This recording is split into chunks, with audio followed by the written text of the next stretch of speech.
На телефона е колежката Тони Маринова от Царево, доколкото разбирам от Царево. Къде те намираме, Тони?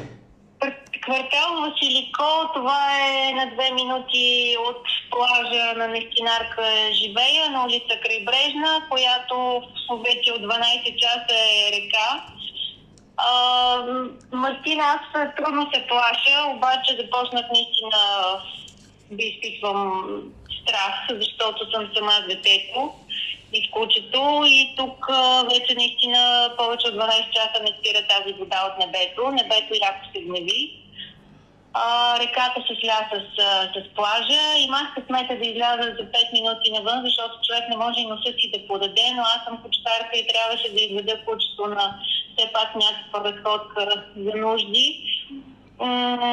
И видях какво се е случило. Просто началото на плажа го няма, той е в река. От 13 години идвам на това място и знам какво е. Имаше една година, може би, когато така реката преля, но никога не е било такова чудо. И най-лошото е, че не спира да вали. Просто е отвратително. На всичкото отгоре преди 10 минути спря и тока. И това не е сигурно до кога ще продължи. Така че наистина сме в капан, искрено се надявам, поне си купи хляб. На сухо сме за сега, нямам поражения по къщата, но е страшно. Водата там докъде е? При вас докъде е? По улицата, където съм аз, то е на високо, все пак, ние сме на високото, отгоре ми стигаше до прасета, до средата на прасета, докато се разхождах с кучето. Тук има и стълби, които водят надолу към паркинг, точно от зад Нестинарка. Те си бяха река. Те просто се тича тая вода от улицата. Магазина на улицата се наводни. Чувам, че от новините, поне докато можех да гледам телевизия, че моста в началото на Василико. Въобще всички реки в района са преляли. Село Кости в Странджа е също по вода, защото Велека е преляла.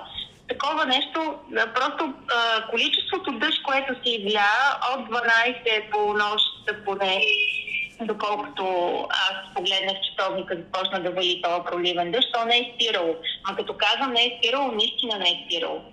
И то просто тази вода няма как да... И е порой. Да не преле. Порой. То просто се излива, не знам на тропиците какво е, никога не съм ходила, но имам чувство, че е нещо такова. Смисъл, ужасно. Просто, пак казвам, аз не съм страхлив човек, но започна да ме хваща страх и мене, защото просто доколкото чувам и каравани, и коли на рапя са отнесени във водата, просто гледам стихията. И пак казвам, най-лошото е, че не спира. В момента, понеже вече сме и без ток, все едно е 9 часа вечерта. Толкова е тъмно вкъщи. С кола ли си там? На почивка ли си там и с кола ли си? Да, с кола сме, но аз не шофирам. Мъжа ми замина вчера за София. Ние сме с детето. По принцип имам апартамент в Василико. Това е любимо мое място. И за сега съм тук. Аз единствено не мога да мърдам, но и не смятам да мърдам. Поне искрено се надявам да се нормализира положението и да няма поражения поне върху хора. Ясно е, че материални щети има със сигурност. Вода имате ли? Защото това не се знае. Не мога да ти обещая, че ще спре. Казаха, че ще вали. Сега започвало да вали. Даже чух кмета на Царево каза. Не знам.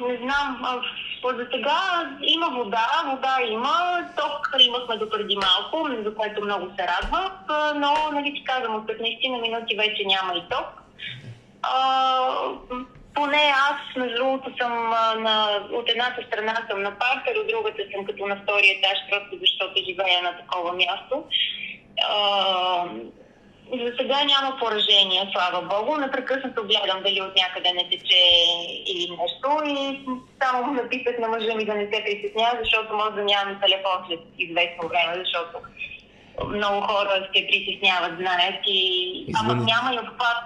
Ние хубаво с тебе, че ще чуваме, защото не всички мобилни оператори може да се осъществи връзка. Няма да ти хабим батерията. Ако имате нужда от нещо от нашия екип, звъннете. Надявам се да се размине само с оплаха.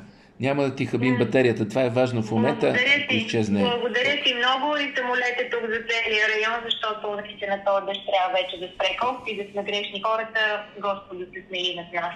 Благодаря ти, Мартина. Тони Маринова от Василиков, Царево.